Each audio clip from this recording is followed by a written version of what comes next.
Olá, pessoal. Eu sou o Guilherme e aqui vamos nós em mais uma videoaula do nosso curso de Teoria Antropológica 1. Na semana anterior, a gente falou sobre a Ruth Benedict, sobre toda a questão que ela discute em relação a padrões de cultura, sobre a forma extremamente controversa que ela fez de antropologia à distância no Japão, e também, principalmente, a gente falou sobre as ideias dela sobre padrões de cultura, que afinal esse era o título do livro principal dela, que foi o que a gente discutiu. A Ruth Benedict foi um dos grandes nomes dessa chamada Escola de Cultura e Personalidade na antropologia cultural norte-americana. E é importante a gente lembrar aqui que ela discutia em detalhes a relação entre cultura e personalidade, lógico, a escola se chamava Cultura e Personalidade, e também, em outras palavras, isso significava que ela discutiu em detalhes as relações entre indivíduo, cultura e sociedade. A cultura, para ela, vai exercer um papel fundamental, digamos, em moldar as personalidades das pessoas que são criadas dentro daquela cultura específica. E percebam também uma coisa que fica evidente, principalmente no livro dela sobre o Japão, chamado Crisântemo e a Espada, que é quando ela fala sobre os padrões culturais japoneses. Ela fala sobre os japoneses como sendo hostis, sobre o padrão de cultura japonês como sendo hostil, de uma cultura que é ao mesmo tempo agressiva e amável, de pessoas que são ao mesmo tempo submissas e rancorosas. Então, esses adjetivos de hostil, agressivo, rancoroso e tudo mais, são adjetivos que a gente normalmente usaria para se referir a indivíduos.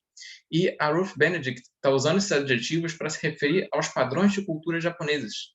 Então, estabelecendo mais uma vez essa conexão clara entre o indivíduo e a cultura, que os indivíduos são hostis porque o padrão de cultura torna eles daquela maneira, ou então incentiva eles a serem daquela maneira, condiciona eles daquela forma. Bom, a Ruth Benedict, que foi o tema da nossa aula passada, foi uma das principais fontes de influência intelectual para a Margaret Mead, que é a autora que a gente vai discutir na aula de hoje e na nossa próxima aula síncrona. E isso fez com que a Margaret Mead fosse um outro nome principal, juntamente com a Ruth Benedict, como uma espécie de continuadora dessa escola de cultura e personalidade. Não, só para contextualizar aqui a autora, a Margaret Mead nasceu nos Estados Unidos, na Pensilvânia, bem no início do século XX, e ela foi criada numa família de classe média, na Pensilvânia mesmo, uma família com vários irmãos e irmãs, e ela tinha um pai que era professor universitário de administração e finanças, e uma mãe que era socióloga. E então ela, nos anos 20, se mudou para Nova York para estudar e foi fazer a graduação dela em psicologia numa universidade chamada Barnard College, que era uma universidade só para mulheres. E foi lá que ela teve a Ruth Benedict como uma das professoras dela. Só por curiosidade, se vocês olharem no mapa de Nova York, vocês vão ver que o Barnard College fica exatamente do lado da Universidade de Colômbia. E esse Barnard College foi criado para ensinar estudantes mulheres em uma época, que era uma época anterior à época da Margaret Mead, em que a Universidade de Colômbia só aceitava homens. Coincidência ou não, por essa questão de universidade só para mulheres, e logicamente não só por conta disso, a Margaret Mead começou a se interessar em entender principalmente questões relacionadas à sexualidade. Depois de ela terminar a graduação em psicologia, ela foi fazer o seu mestrado e doutorado em Colômbia, sendo orientada, adivinha por quem? Sim, ele mesmo, pelo Franz Boas. Mas enquanto o Franz Boas e a Ruth Benedict faziam suas pesquisas etnográficas, seus trabalhos de campo, principalmente nos Estados Unidos e no Canadá, com os Pueblo do Novo México, no caso da Ruth Benedict, e os Kwakiutl e Inuit, no caso do Franz Boas, a Margaret Mead foi fazer o trabalho de campo dela em Samoa. Samoa faz parte de um conjunto de ilhas no Pacífico, perto de Fiji, então bem isolado geograficamente mesmo, bem no meio do Oceano Pacífico. E o objetivo dela em escolher um campo tão distante era justamente buscar formas de vida social, padrões de cultura, que fossem o mais distantes possível dos padrões culturais da modernidade ocidental. E isso tem uma ligação direta com aquilo que a gente viu na semana passada com a Margaret Mead, com a Ruth Benedict, que era a ideia de que para a gente perceber o que era natureza, o que era cultura, o que é maleável e pode ser modificado de uma sociedade para outra, e o que pertence ao ser humano enquanto tal, por origem biológica, o que fazia a gente perceber essa distinção era justamente a gente entender como esses elementos, natureza e cultura, se manifestam na nossa própria cultura ocidental moderna, norte-americana, no caso, como também como isso se manifesta nas culturas mais diferentes possíveis da nossa. Justamente para a gente perceber que o que se manifesta igual em duas culturas que são tão diferentes seria justamente o que seria atribuído à natureza, e não à cultura, na percepção da antropologia cultural norte-americana do início do século XX. E isso foi um dos motivos que levou ela a fazer o trabalho de campo em Samoa. Esse primeiro trabalho de campo que ela fez lá foi parte do doutorado dela. E o resultado foi um dos livros mais influentes dela até hoje, que é o Coming of Age in Samoa. Seria alguma coisa como Tornando-se Adulto em Samoa. Ou então, alguns capítulos desse livro foram traduzidos para o português, como vocês viram numa das leituras de hoje, como A Adolescência em Samoa. E percebam o subtítulo desse livro, que é um estudo psicológico da juventude primitiva para a civilização ocidental. Então, a gente pode reparar duas coisas muito interessantes sobre esse subtítulo. Primeiro, isso que ela está fazendo no doutorado dela em antropologia, ela mesma define como sendo um estudo psicológico. Isso mostra como a Escola de Cultura e Personalidade estava buscando flexibilizar essa distinção disciplinar entre antropologia e psicologia, e mostrar que a antropologia também tinha alguma coisa a dizer sobre os aspectos psicológicos do ser humano. Outra coisa interessante sobre esse subtítulo é que ela diz que esse é um estudo psicológico da juventude primitiva para a civilização ocidental. Então, basicamente, ainda que nós, antropólogos, estejamos estudando sociedades e culturas muito diferentes das nossas, a gente está fazendo esses estudos todos tendo nós mesmos, os civilizados, como referência. E a gente sempre busca tirar conclusões que digam alguma coisa sobre nós mesmos. É lógico que a antropologia contemporânea não vai concordar integralmente com isso, mas essa era a perspectiva que norteava a antropologia da época, como uma ciência, acima de tudo, comparativa, e comparativa tendo por objetivo último entender a nós mesmos. Nesse livro do Coming of Age in Samoa, a Margaret Mead usa a etnografia dela para mostrar como a sociedade samoana, na qual ela viveu por um bom tempo, aprendeu a língua, conviveu com eles, foi convidada a usar as roupas tradicionais que eles usavam, participou digamos assim, das rotinas diárias de cuidado das crianças em Samoa e tal. Ela usou essa etnografia que ela fez por lá para mostrar como os samoanos tinham costumes sexuais muito diferentes dos da sociedade norte-americana, da época dela, do início do século XX. Então, por exemplo, os exemplos que ela traz no livro dela, né? As crianças aprendiam o que era sexo meio que na prática, assim, vendo os adultos fazendo sexo. Então, isso para a gente pode ser meio absurdo, porque sexo na sociedade ocidental moderna é um tema tabu, e naqueles tempos, no início do século XX, isso era um tema mais sensível ainda. Mas essa abordagem samoana da coisa, de os adultos não verem problemas nas crianças, veem isso acontecendo, fazia com que sexo não fosse um assunto tão sensível para eles quanto é para a gente. E, além disso, ela mostra também como os papéis sexuais em Samoa, os papéis sociais atribuídos a cada sexo em Samoa, eram bem flexíveis ao longo da vida. Então, por exemplo, era culturalmente aceitável que um homem se sentisse sexualmente atraído tanto por mulheres quanto por homens, ou ainda que um homem se sentisse atraído por mulheres e alguns anos depois da vida dele, ele passasse a preferir homens. Então, existia homossexualidade na prática entre os samoanos, mas os homossexuais não eram reprimidos nem socialmente excluídos, como são na sociedade ocidental moderna, como eram ainda mais no início do século XX, porque essa questão de você preferir um sexo ao outro e, de repente, até mudar essa preferência ao longo da vida era visto como uma coisa não problemática. E essa percepção tão aberta e flexível sobre sexualidade é basicamente o que, de acordo com a Margaret Mead, torna a adolescência em Samoa uma etapa da vida muito mais simples, muito menos problemática, do que a adolescência ocidental moderna. Então, vamos pensar, por exemplo, início do século XX, lógico, nos círculos mais conservadores dos Estados Unidos da época. Existia toda uma pressão para as mulheres não fazerem sexo antes do casamento. Existia, e ainda existe, não só nos Estados Unidos da época, mas até se a gente pensar em certa medida no Brasil também, uma série de expectativas bem claras de que nós, em algum momento das nossas vidas, vamos começar a ter namorados e namoradas, de preferência do sexo oposto ao nosso, de acordo com a tradição, e que em algum momento da nossa vida a gente vai se casar, que a gente vai ter filhos, formar famílias e tudo mais. Essa pressão social toda, que é sentida principalmente durante a adolescência, que é o momento no qual os adultos deixam essas expectativas todas tão claras para os adolescentes, para os jovens, faz com que a adolescência seja geralmente uma etapa de rebelião na cultura ocidental. Que aí a gente tem aqueles estereótipos todos, de que os adolescentes tendem a odiar os pais, que eles são questionadores, que eles querem fazer tudo diferente do que os pais mandam, e basicamente que eles querem aproveitar uma vida louca enquanto podem, e tudo mais. E essa ideia da adolescência como sendo uma etapa da vida caracterizada pela rebelião, pelo que a Margaret Mead mostra nos estudos dela, é uma característica muito ocidental desse processo de tornar-se adultos. Porque em outras sociedades em que não existem expectativas tão claras e tão delineadas, baseadas em sexo, a adolescência se torna uma fase muito mais simples da vida, muito menos problemática.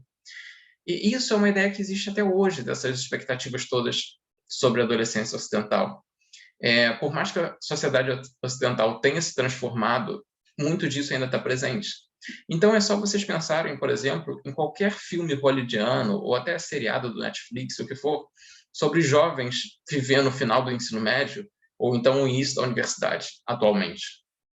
Sempre esses filmes giram de alguma maneira em torno daquela pressão que esses jovens sentem para fazer sexo antes de ir para a universidade, a pressão que eles sentem para encontrar alguém para ir com eles no baile de formatura do ensino médio, por exemplo. Existe uma indústria cinematográfica inteira girando em torno disso. Então, se esse é um tema tão presente na arte e na vida cotidiana, principalmente nos Estados Unidos, isso significa que isso é também um tema crucial para a vida dos adolescentes e jovens nos Estados Unidos até hoje. E é por esses motivos, de acordo com a Margaret Mead, que a adolescência na sociedade ocidental moderna é um período tão complicado. Agora vamos voltar um pouquinho para Samoa. Se a vida sexual e a questão dos relacionamentos, a formação dos núcleos familiares e tudo mais em Samoa é tão mais flexível e aberta do que a nossa, do que a perspectiva ocidental sobre isso tudo, então a adolescência em Samoa é um período muito mais tranquilo, em que as mulheres não ficam se preocupando em eu tenho que casar logo, senão daqui a pouco ninguém mais vai me querer, ou então aquele período em que as mães e avós ficam o tempo todo te perguntando, cadê seu namoradinho, hein? Você não tem namorado? Não, já está na hora. Então,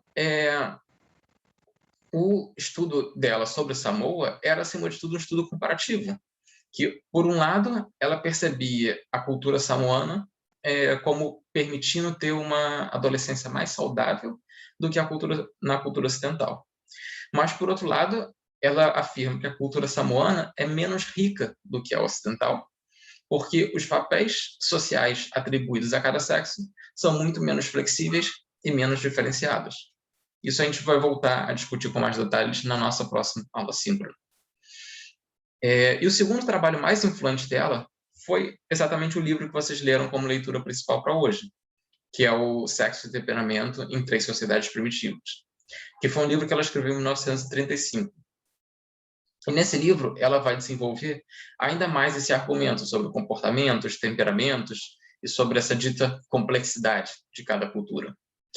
Mas a Margaret Mead vai enfatizar como as culturas são arbitrárias. Então, pensando em comportamentos individuais, por exemplo, determinadas pessoas com determinados comportamentos e padrões mentais seriam consideradas problemáticas ou seriam consideradas, por exemplo, esquizofrênicas, de acordo com a nomenclatura da medicina ocidental. E a esquizofrenia nas sociedades ocidentais é tida como uma coisa indesejada, como algo a ser controlado por medicamentos ou então com outros tipos de tratamentos médicos.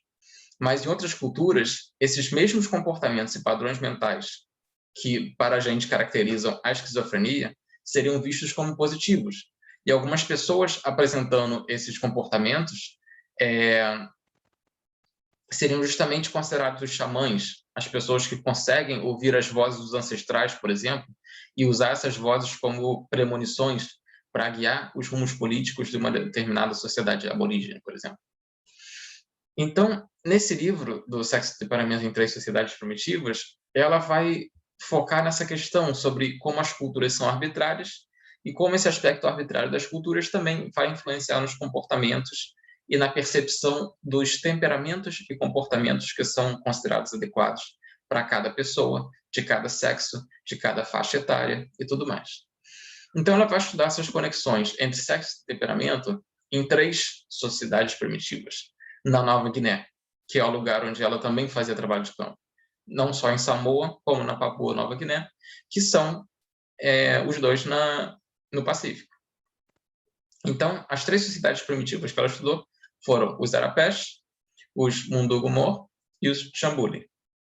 Então, resumindo aqui basicamente o que ela diz no livro, que a gente vai discutir em mais detalhes depois, ela diz que a cultura Chambuli é uma inversão direta da cultura ocidental.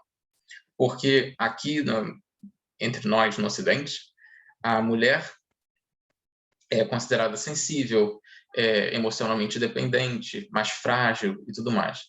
E o homem, que é esperado que seja o parceiro dirigente, dominador, mais impessoal, mais frio e tal. E a cultura de Chambuli seria uma inversão direta da nossa, porque, entre eles, a mulher é o parceiro dirigente, dominador e impessoal. E o homem é quem é emocionalmente dependente, sensível, com um temperamento um pouco mais considerado maternal e com menos responsabilidades sociais. E nas outras duas culturas que ela estudou na Nova Guiné, não existe essa separação rígida entre os comportamentos e temperamentos esperados do homem e da mulher. Então, ela diz que na cultura arapés estimula a produção de uma sociedade como um todo, que seja dócil, maternal, cooperativa, não agressiva.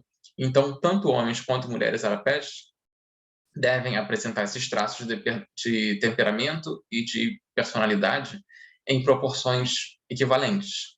Então, a mulher não é mais sensível nem menos sensível do que o homem. Não existe uma diferenciação clara entre o que é ser homem e o que é ser mulher entre os arapés, baseado em comportamentos e temperamentos. E, em uma oposição radical a isso, a cultura Mundogumor mostra que tanto os homens quanto as mulheres são desde criança estimulados a serem igualmente agressivos, batalhadores, indisciplinados e violentos. Então, o que esse estudo dessas três culturas primitivas, e comparando essas três culturas primitivas com a nossa cultura ocidental moderna, o que isso revela para a gente sobre comportamentos humanos, sobre culturas? Isso basicamente mostra que a gente não pode considerar que determinados comportamentos e temperamentos sejam necessariamente atribuídos a um sexo ou ao outro. Ou seja, a natureza humana é tão incrivelmente maleável que a gente pode adaptar ela quase que completamente a cada condição cultural, a cada padrão de cultura que a gente venha a ter. Então, ela diz que o comportamento de homens, mulheres e, acima de tudo, de seres humanos dentro de uma determinada cultura é um comportamento culturalmente determinado. E sim, ela usa esse termo determinado, que é um termo que hoje é considerado meio delicado, meio sensível, meio perigoso pelos antropólogos, mas ela enfatiza esse termo. E é um comportamento condicionado em cada um de nós desde a nossa infância, porque a gente vai sendo socializado daquela maneira e vai aprendendo que ser humano, ou ser homem, ou ser mulher dentro da nossa cultura significa apresentar determinados temperamentos, determinados comportamentos. Então, essas pesquisas dela trouxeram grandes contribuições para os estudos de gênero na antropologia e também questões de estudos de parentesco. E ela foi também meio que a fundadora da antropologia da infância e da juventude, porque ela mostra que a infância e a juventude, pelo menos em determinadas culturas, são etapas da vida nas quais alguns comportamentos e temperamentos se tornam mais dominantes. Então, isso significa que a gente precisa de um conjunto de teorias e de abordagens que lidem especificamente com pessoas nessa fase da vida.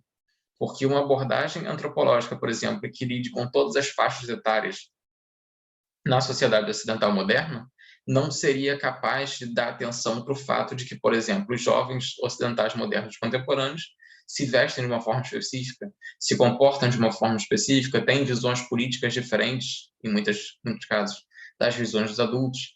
Então, a antropologia da criança e da juventude estaria aí justamente para analisar essas especificidades da infância e juventude modernas, assim como de outros lugares em que se faz essa distinção, de acordo com faixa etária.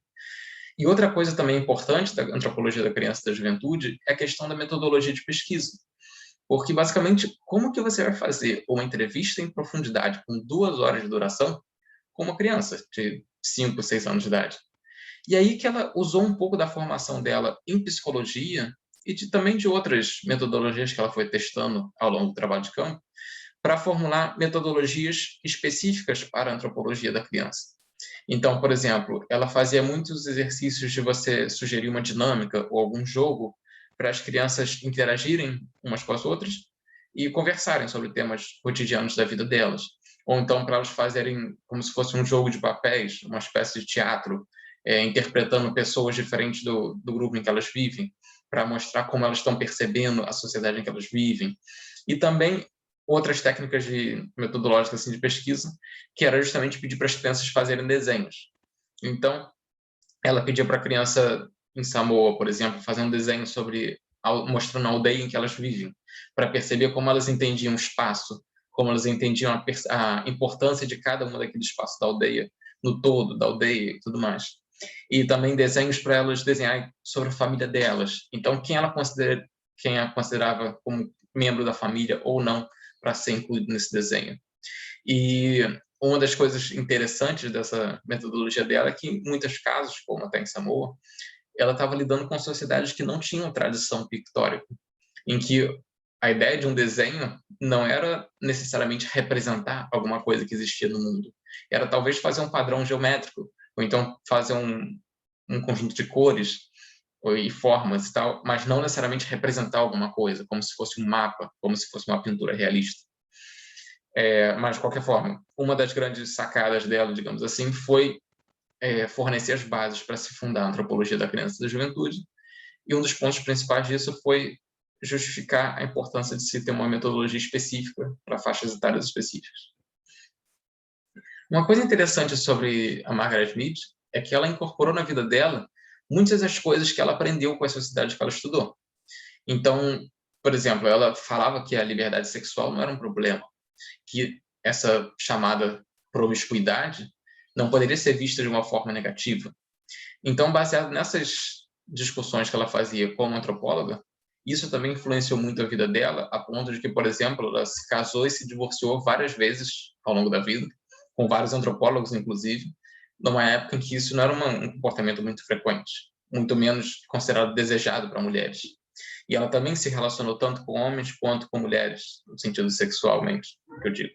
E isso volta um pouco na discussão que a gente teve na semana passada, de que ela chegou a ter um relacionamento com a Ruth Benedict, que foi a professora dela e tudo mais. E o último casamento dela foi com o Gregory Bateson, que também é antropólogo, com quem ela teve uma filha. E também, quando ela criou essa filha, ela só alimentava a filha amamentava a filha quando a filha chorava ou sentia fome. E o costume na época era justamente amamentar as crianças em horários certos ao longo do dia, para meio que estimular a criança a ter uma rotina de alimentação regular. E ela desafiou um pouco esse costume, com base na ideia de que a gente não pode impor coisas às crianças o tempo todo, que a gente tem que deixar elas se expressarem um pouco também. Isso é basicamente uma coisa que ela aprendeu na experiência dela enquanto antropóloga, né? Estudando, fazendo pesquisa de campo em Samoa e tal. Outro aspecto interessante da biografia dela é que ela era uma intelectual pública. Então, ela tinha toda essa preocupação e várias oportunidades ao longo da vida, que ela aproveitou muito bem, de levar o conhecimento que ela estava produzindo para além dos muros da universidade. Então, ela muitas vezes era chamada para falar na televisão, no rádio, para dar entrevistas sobre o feminismo, libertação das mulheres das obrigações sociais. E a própria ideia do culturalismo, da forma como ela apresentava isso na sua escrita, nas suas palestras, era uma ideia bem atrativa para além dos meios acadêmicos. Porque esses temas, como os nossos costumes sexuais, a divisão de trabalho e de temperamentos e comportamentos de acordo com o sexo, a forma como a adolescência ocidental é vista como um momento opressor e controverso, etc., esses são temas polêmicos que atraem a atenção da mídia. E isso deu muita visibilidade à antropologia cultural à época e tornou a Margaret Mead uma das antropólogas mais conhecidas nos Estados Unidos e até no mundo mesmo, para além do espaço acadêmico fechado da antropologia. E a produção intelectual dela também se desenvolveu em outra direção. Aí, de novo, vamos lembrar aqui que a gente está falando de um momento que era o iniciozinho do século XX, quando ela começou a estudar antropologia e tal, e que em um dos momentos que era como se fosse o ápice da carreira dela, foi justamente o momento da Segunda Guerra Mundial. Então, durante a Segunda Guerra Mundial, fazer trabalho de campo em Samoa, do outro lado do mundo, não era exatamente possível, né? Então, já que ela já vinha fazendo durante muitos anos esses estudos comparativos entre culturas e comparando todas as outras culturas que ela estudava com a cultura ocidental moderna dos Estados Unidos da época, o que ela fez de trabalho de campo, de pesquisa, no momento que ela não podia ir a campo? A escolha óbvia dela foi justamente fazer pesquisas sobre a cultura ocidental dos Estados Unidos. Então, ela escreveu um livro, que nunca foi traduzido para português, chamado And Keep Your Powder Dry, An Anthropologist Looks at America. Então, ela fala sobre classes sociais, organização familiar, as diferenças entre homens e mulheres, a criação de filhos, juventude e tudo mais nos Estados Unidos. E ela enfatiza a juventude porque é um dos interesses principais dela, e também porque a juventude era a faixa etária dos soldados norte-americanos que estavam indo para a guerra. E nesse livro ela também fala sobre qual seria o estilo americano de se lutar na guerra. E é interessante a gente pensar como, mais uma vez, voltando um pouco na discussão da semana passada, ela e a Ruth Benedict colaboraram com a produção dessa chamada cultura americana. E aqui eu digo cultura americana mesmo, porque é como eles se referem a isso. Eles não falam cultura estadunidense, não é cultura norte-americana, cultura americana mesmo. Mostrando como todos eles, todo mundo que nascia nos Estados Unidos, morava nos Estados Unidos, eram igualmente americanos, independente da raça, classe social ou origem étnica de cada um deles. E assim como a Ruth Benedict, ela também era radicalmente contra o racismo e contra preconceitos de qualquer tipo. É interessante a gente observar, pensando mais uma vez nessas duas autoras, que quando você está descrevendo uma cultura, seja lá sua própria ou outra, o que for, você também está criando uma cultura. Você está criando e reforçando o que vem a ser aquela cultura específica. Então, por exemplo, trazendo isso um pouco para o caso brasileiro, para a gente pensar isso de uma maneira um pouco mais concreta. Quando a gente fala, por exemplo, brasileiro é tudo assim, ou o jeitinho brasileiro é assim, a gente, falando sobre o jeitinho brasileiro, a gente está consolidando uma expectativa social de que os brasileiros têm que saber, por exemplo, contornar as dificuldades da vida de tais e tais maneiras, de acordo com esse jeitinho brasileiro. Porque, afinal de contas, se você é brasileiro, você também tem que estar minimamente familiarizado com esse jeitinho brasileiro e tem que saber resolver seus problemas cotidianos dessa maneira. Então, voltando para os Estados Unidos, enquanto a Margaret Mead e a Ruth Benedict estavam estudando a cultura americana, os padrões de cultura dos Estados Unidos e tudo mais, e compartilhando essas percepções de cultura com a sociedade mais ampla e também com o exército dos Estados Unidos, dando essas informações para eles sobre a população norte-americana, sobre os jovens norte-americanos que estavam indo para a guerra, sobre os inimigos japoneses que eles estavam combatendo e tudo mais, quando elas estavam estudando essa cultura norte-americana, elas estavam, ao mesmo tempo, consolidando uma certa percepção sobre como essa cultura deveria ser. Então, a gente percebe todo esse discurso que vocês viram, se vocês leram o Crisântemo Minha Espada, pelo menos o primeiro capítulo, aquele discurso bem forte de que nós somos todos iguais, nós somos todos americanos, nós valorizamos a democracia e a liberdade acima de tudo, os japoneses são o nosso inimigo em comum, eles são hostis, nós temos que reagir a eles, temos que usar os nossos valores de democracia e de liberdade contra ameaça que eles representam para a gente, e nós temos que todos que lutar lado a lado por esses valores e fazer de tudo para defender esses valores. E é assim que vamos fazer a América uma terra livre. Então, esse discurso todo que já estava um pouco desde a Ruth Benedict, e que, lógico, não começou com ela, tem muitas similaridades com esse discurso que a gente ouve atualmente de Let's make America great, America as the land of the free. Logicamente, não foi a antropologia, nem essas duas autoras, que deram início a esse discurso. Mas será que a antropologia também não ajudou um pouco, nessa época, a consolidar uma certa percepção de América que hoje alimenta os nacionalismos de extrema-direita? Então, vamos refletir um pouco sobre isso e a gente volta a discutir sobre isso na aula. Na aula síncrona, a gente vai voltar a falar sobre alguns desses temas de uma forma um pouquinho mais crítica, e eu vou deixar só algumas questões aqui para vocês pensarem sobre isso antes da aula.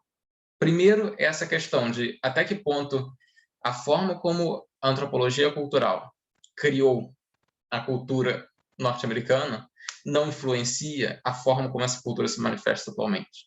Até que ponto estudar uma cultura também não significa criar uma cultura. E quais foram, voltando um pouquinho aqui para Samoa e para Nova Guiné, quais foram as consequências dessa distinção rígida que essas autoras estão propondo entre natureza e cultura? Quais são as consequências dessa distinção para a cultura ocidental moderna?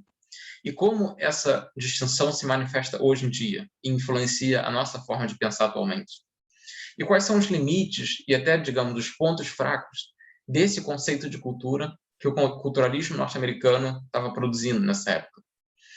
E na aula síncrona, a gente vai também discutir o filme que eu que eu mencionei para vocês na semana passada, um filme chamado Fábrica Americana, ou Indústria Americana, que é um documentário produzido em 2019, que está disponível no Netflix. E a partir desse filme, se vocês tiverem tempo ou oportunidade de assistir, eu queria que vocês pensassem quais são as percepções de cultura que justificam a maior parte desses conflitos que estavam se desenrolando naquela fábrica em Ohio. E é isso, pessoal. Então, nos vemos na próxima aula. Muito obrigado a todos que assistiram e até a próxima.